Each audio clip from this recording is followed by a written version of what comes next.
Most Codex tutorials for beginners aren't really that beginner friendly. In this video, we're not going to talk about skills, plugins, automations, coding, or any other intimidating words. If you know how to use ChatGPT, then you know how to use Codex too. Send this video to your friends before they watch any of those other Codex for beginner tutorials, because by the end of this video, you'll see how easy it is to actually get started with Codex. So Codex started out as OpenAI's coding tool for developers, but it's gotten really good at day-to-day tasks too. If you have a ChatGPT account, even a free ChatGPT account, you have access to Codex. Downloading Codex is super easy. Go to chatgpt.com/codex and then download the application like you would download any other application to your computer. During the download process, you're going to have to use your ChatGPT account to sign in during installation. Once it's installed, open the Codex app on your computer and you will see this screen that we have right here. All right, so this is the Codex macOS application. Do you see this chat box right here? It's kind of like ChatGPT. You can just start chatting. So this chat box is what we're going to be interacting with today. Don't worry about anything else on the screen, anything else on the sidebar. Don't worry about what any of these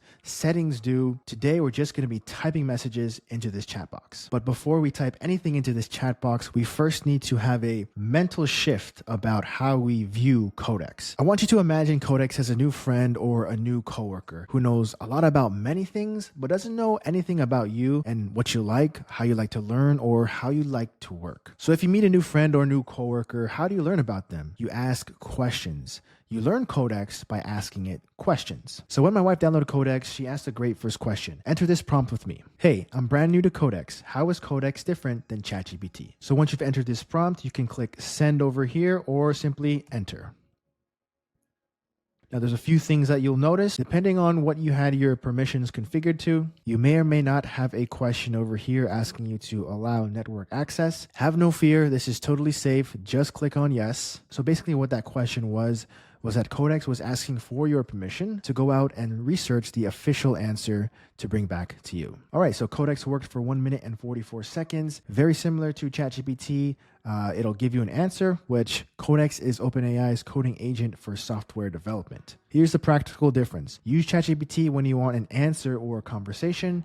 Use Codex when you want a collaborator that can operate on a real project and carry the work through files, commands, tests, and Git. All right, so if you read the answer and you have no idea what it meant, just ask. Say, I'm a super noob, not technical, explain like I'm 5. So enter that. Codex is going to give a much simpler answer. ChatGPT is like talking to a very smart friend. You ask questions, it explains things, writes ideas, helps you think. Codex is like that same smart friend sitting at your computer with a little toolbox. It can look at your project, open files, change code, run checks, and tell you what it did. So if that's not clear, ask again.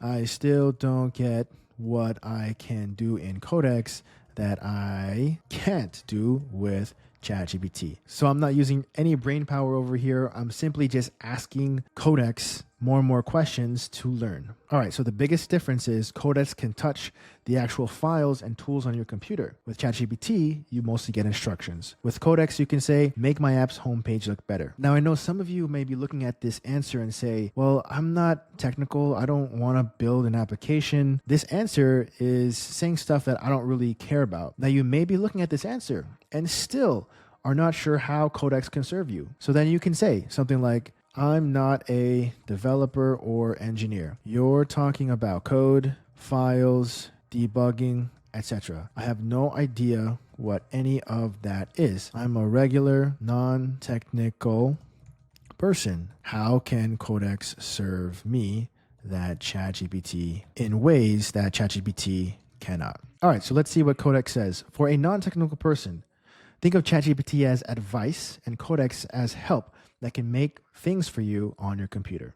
Codex can be useful when you want an actual finished thing, like a polished PDF, spreadsheet, a slide deck, a personal website, a budget tracker, a printable checklist, a tiny app for your own workflow, a form, calculator, quiz, or dashboard. The important part is Codex can create and save real files here, then tell you where they are on your computer. Okay, so I hope you have a better idea now of what Codex can do that ChatGPT cannot. When my wife asked this question, Codex actually told her ChatGPT gives you answers, Codex gives you outcomes. Okay, so once you have a better idea of what Codex can do for you that ChatGPT can't, then you can start asking other questions. I had a friend tell me that he wanted to learn about Codex, but he wanted to learn how to prompt first. So my suggestion to that friend is just ask Codex. You can say, I want to learn how to get better at prompting. How can I do that? Enter. All right, I'm not going to read all this. Here's another analogy over here. Prompting gets easier when you treat it like ordering food. You start with what you want, then adjust. I would say don't think too much about how to prompt. Treat Codex like a friend or a coworker. But another tip that I can give you is that after you ask a question and get an answer from Codex, ask Codex, hey, how was my prompting in this session? Is there anything I can do to improve my prompting for next time? Now, let's say you're curious about other parts of the application. See this sidebar over here? Let's say you're curious about what a plugin is. Just say, hey, what is a plugin? I see it on the side of the application. Codex said, a plugin is an add-on for Codex. Think of Codex like a phone and plugins like apps that you install to give it extra abilities. Maybe you're curious about the projects here in the sidebar. All you have to do is just say, in the sidebar, what are projects and what are chats? Okay, projects are like folders or workspaces. Chats are the conversations inside that project. Maybe you're curious about what scheduled is over here. I see the word scheduled. What does that do? All right, so scheduled means Codex can come back and do something later or keep doing it on a repeating schedule. Think of it like setting an alarm for Codex. A simple way to think about it is a normal chat is do this now. Scheduled is do this later or do this again and again. So maybe you're curious about what 5.5 medium means. What does ask for approval mean? All you have to do is just type in the chat, what the heck does ask for approval mean? What the heck is 5.5 medium? If I click on it, it says extra high. What does extra high mean? What is GPT 5.5? What is GPT 5.4? All you have to do is just ask. Now let's say you have a business idea, but you don't know exactly how to bring it to life or like where to start. I would recommend starting a new chat for a completely different topic. So let's start new chat. Just type something like, I have a business idea, but I don't know where to start. I'm curious about selling some 3D printed stuff on Etsy.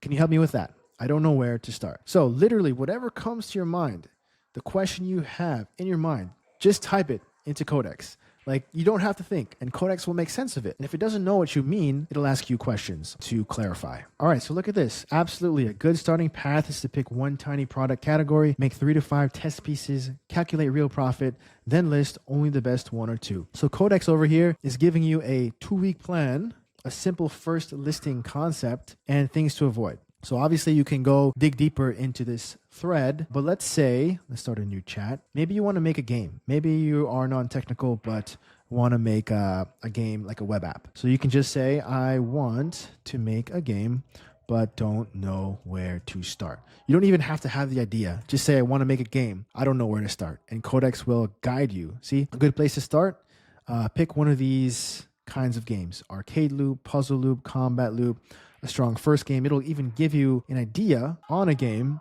And from here, you can narrow down what kind of game that you actually want to create. Now, let's say you're even too lazy to type. All you have to do is hit this mic button over here. You might have to enable a setting. I don't know if it's going to work. Okay, I want to make a game to be played on the web, but I don't know where to start. I want to make a game, a fun game for my kid, like the classic snake game, but make it a caterpillar. And the caterpillar eats letters of the alphabet, A, B, C, etc. And as they eat, play a chomp sound like keep score and use fun colors. So that's my game idea. Now click send, and Codex takes that voice transcription. I recorded my raw thoughts on the game that I wanted to create. Now Codex is saying, I love this idea. I'll make a first playable web prototype. So if you're too lazy to even type, if typing for you is a barrier to using Codex, hit the mic and talk into your computer or your phone and ramble. Codex will make sense of it and get back to you. It's as easy as that. But to recap, the easiest way to get started with Codex is to just start asking questions. It's like getting to know a new friend or coworker. With AI and with Codex, there is no more getting stuck for minutes or hours. If you're stuck, just say, hey, I'm stuck. Help me get unstuck. And Codex will get you unstuck and help move you forward towards a goal. All right, so Codex actually finished making the caterpillar letter game. I'm just going to play this while I do the outro. So if you want to go deeper to learn about Codex or AI coding in general, make sure to tap on the video right up here. This is my Codex for Beginners tutorial series. So make sure to click that. If you like this video, like, comment, and subscribe. I just lost. I'll see you in the next one. Peace.